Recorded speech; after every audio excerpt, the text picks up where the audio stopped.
Welcome students. Today we are going to learn section number 2, poetry. In this section we are going to learn first poem of this section. The name of the poem is The Song of the Open Door. This poem is written by a famous and American poet Walt Whitman. This poem is written in free verse style, and Walt Whitman is known as the father of free verse.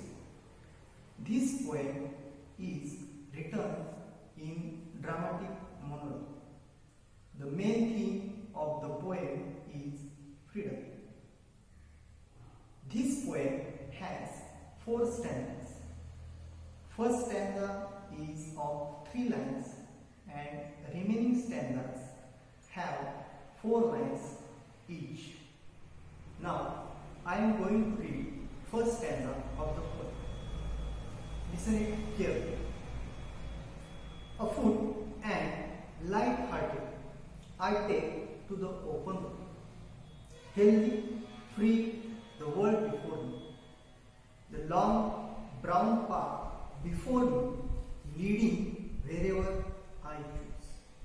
In this stanza, the poet says that a road is something everyone uses, whether he is poor or rich.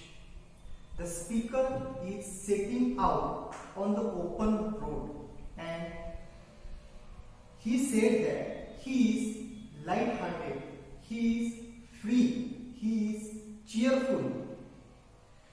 It means he is ready to face any challenges comes in his life.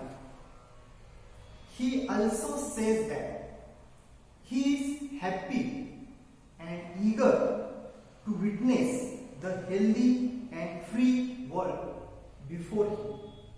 Additionally, the poet, the speaker, says that he who is in control of his journey, he will choose where the path will take him on his journey.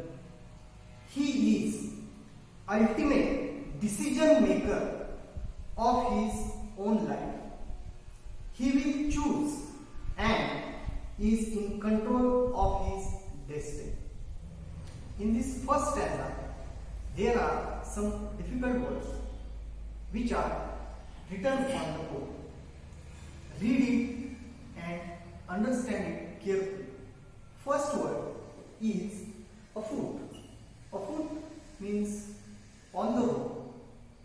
Next word is light-hearted. Light-hearted means cheerful or without cares. And the next word is brown path. It means bare land. So these are some important and difficult words of the first stanza. Now we are moving to the next stanza, stanza number 2. Listen it carefully. Henceforth I ask not good fortune. I myself am good fortune. Henceforth I whimper no more, postpone no more, need nothing. Done with indoor complaints, libraries, querulous criticisms, strong and content, I travel the open road. Meaning of this second stanza is that the speaker said, henceforth I ask not good fortune. I myself am good fortune. He said that he don't need to pray for good luck for his journey. He said that he himself is the maker of his own life. Next line, henceforth I whimper no more, postpone no more, and need nothing. The meaning of the second line is he will no longer complain, whimper or cry about anything in his life. He will not postpone anything in his life. And he said that he needs nothing in his life. Third line, done with indoor complaints, libraries, querulous criticisms. In this line, the speaker said that he is no longer content with being walled inside. He had no complaints about his challenges he faced in his past life. Querulous criticisms, querulous means complaints. He said that he don't have any complaints about his past life or any problems in his life. And the last line, the poet said, strong and content, I travel the open road. In this line, the speaker said, he is strong, he is happy, he is contented in his life, and he is ready to experience his journey. He is on the road, he is free, and he is cheerful person. In this stanza, there are some difficult words. Now, I am going to write these words on the board. Understand it carefully. First word is whimper.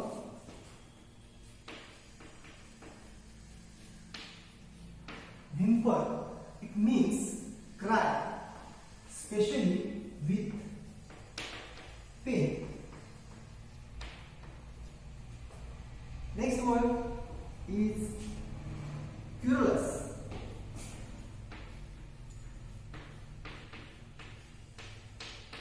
It means complaining.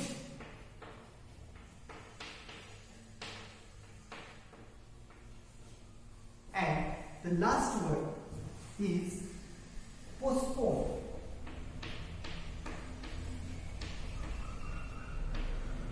Postpone means to stop for few days. To stop for few days or few time. So these are some difficult words comes in the stanza number 2. Now we are going to learn the third stanza of this book. I am going to read the third stanza. Listen carefully. The earth that is sufficient. I do not want the constellations any nearer. I know they are very well where they are. I know they suffice for those who belong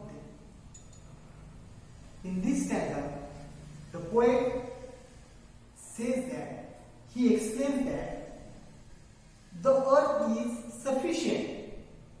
This earth is sufficient to fulfill all the needs of all the people around the world. Next line, I do not want the constellations any nearer. Constellations mean powerful people. In this line, the poet said that he don't want to be nearer to the constellations, to the powerful people, to the influential groups of people. These people will lead him away from his ultimate destination. That's why the poet said that he don't want to go nearer to these powerful people, to these constellations. Third line, I know they are very well where they are. In this line, the poet said that these people, these powerful people, he knows that, the speaker knows that these powerful people were very well, they are perfectly fine where they are right now. He don't want to be nearer to these people. And the last line, I know they suffice for those who belong to them. In this line, the poet said that they are perfectly fine where they are, and he does not require powerful people to help him in his journey, in his way. He don't want his company in his journey. In this third stanza, there are some difficult words. I am going to write it on the board. Listen it carefully. First word is constellations. It means powerful people.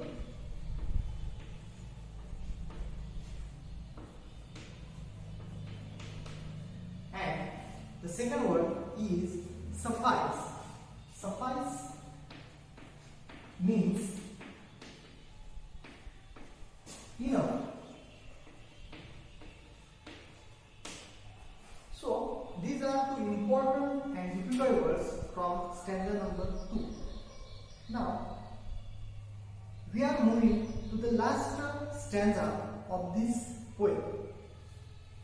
In this stanza, the poet said, still I carry my old delicious burdens. I carry them, men and women. I carry them with me wherever I go. I swear it is impossible for me to get rid of them. I am filled with them, and I will fill them in return. So this is the last stanza of the poem. This fourth stanza is physically separated from the rest of the poem by Whitman's use of parentheses. In this stanza, he writes, or he said that, still I carry my old delicious burdens.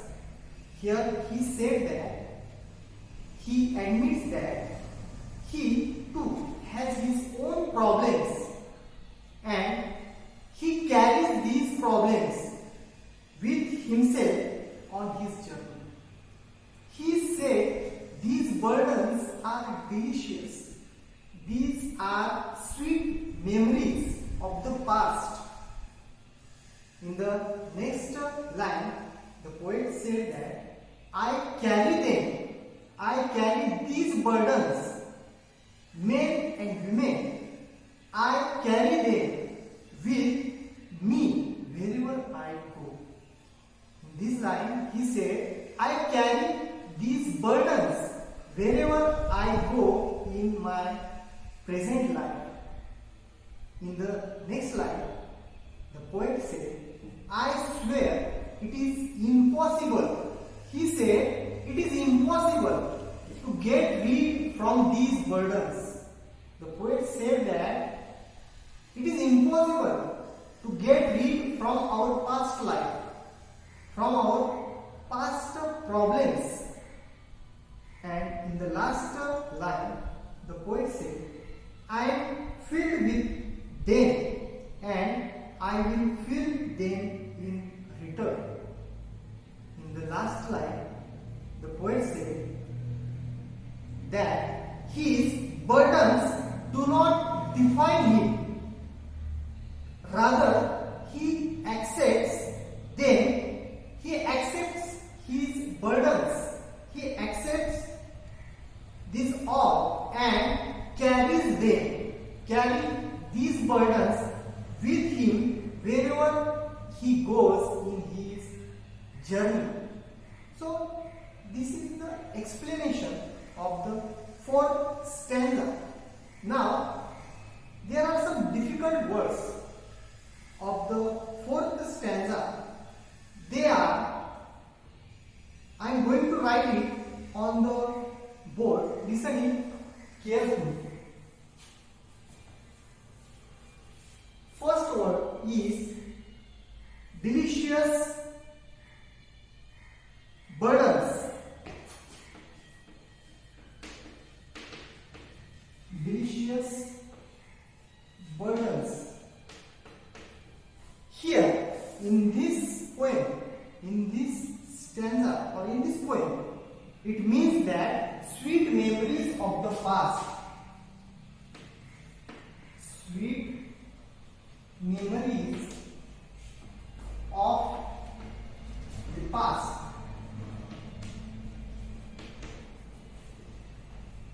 There is only one difficult word in the last stanza. So we have to understand this poem. Now, what are the themes Walt Whitman uses in this poem? There are freedom, joy of free life, and optimism. These are the major themes handled in this poem. Throughout the poet encourages the readers to be happy, to be true to themselves, and live a free and enjoy the freedom of our life. Although his life is not free from obligations and troubles, he encourages everyone to live their dreams, leaving the obstacles behind.